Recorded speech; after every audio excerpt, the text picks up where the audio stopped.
Reshit e shiut kanë sjellë prurje të mëdha në hidrocentralet e Komanit dhe Vau të Dejës, duke sjellë përpasojë dhe hapjen e portave për shkarkimin e ujit. Nga këto dy hidrocentrale janë duke u shkarkuar më shumë se 700 metër kub ujë në sekond, ndërsa shkarkimet kanë nisur të sjellin pasoja dhe në zonat rurale të Shkodrës. Në fshatin Trush janë përmbytur nga ujë hektar të tërë me tokë bujqësore, ndërsa uji rrezikon edhe banesat në disa zona. Banorët e Trushit të prekur nga uji deri më tani janë shprehur të irrituar për situatën. Ata kanë akuzuar pushtetin lokal dhe atë qendror se nuk ka marrë masa për pastrimin e kanaleve kulluese, duke sjellë përpasojë përmbytje në disa fshatra. Ta sjellin kryeministri kisha bërë tjerë, edhe kryeministrit i thojnë kryetarit bashkisë merroj fije me katonën e Trushit. Shteti nuk na përgjigj kur. Këtu i ditë me rashi, na s'kena ku me dalë më jashtë. Për shkak të rreshjeve të shiut në Shkodër raportohen disa fshatra pa energji elektrike.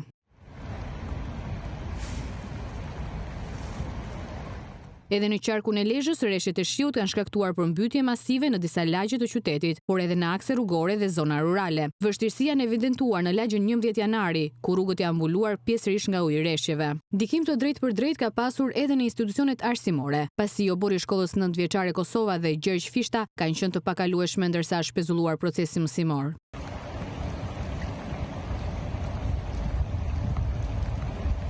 Zona të përmbytura në bashkinë e Lezhës raportojnë në disa fshatra në Gjadër, Dajç, Kodel, Brinisht, Oirej, Rabosht, Balldren, Kallmet e të tjerë. Sipas informacioneve, janë toka bujqësore që janë përmbytur, shkojnë në shifrën e 880 hektarëve. Banesat e izoluara nga uji janë 50, ndërkohë që në territorin e bashkisë së Kurbinit, në total, janë rreth 150 hektar tokë të përmbytur dhe rreth 100 banesa të rrethuara nga uji.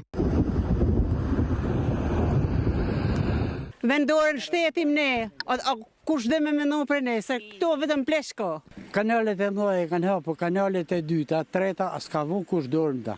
Probleme janë raportuar në qarkun e Kuksit, në hyrje të qytetit, në rrugën e Prizrenit, ku mungesa e kanalizimeve ka sjellë grumbullimin e ujit dhe të materialeve inerte, duke vështirësuar qarkullimin e makinave dhe këmbësorëve, ndërsa në disa akse kombëtare janë raportuar rrëshqitje gurësh dhe dherash. Gjithashtu 10 fshatra janë bllokuar në Kukës për shkak të rrëshqitjeve të dherave dhe rreshjeve të dendura të shiut. Ndërkohë që në bashkinë Has informohet se ka problematika në disa rezervuar në territorin e kësaj bashkie. Problematik paraqesin rezervuari Helshan 2 dhe rezervuari Bera.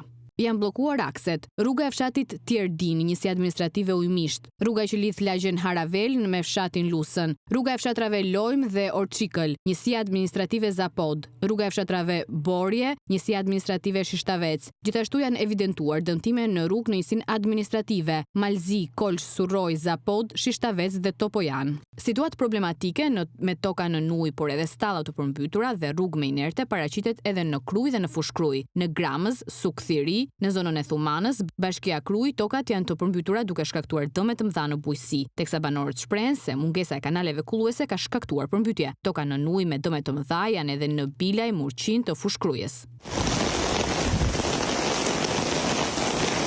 Edhe në qarkun e Gjirokastrës janë raportuar probleme nga rreshjet e shiut, kryesisht në zonat rurale. Në njësinë administrative Picar, fshati Odrije, rezervuari ka shfaqur probleme për shkak të rritjes së nivelit të ujit, pasi ekziston rreziku i përmbytjes së tokave bujqësore përreth.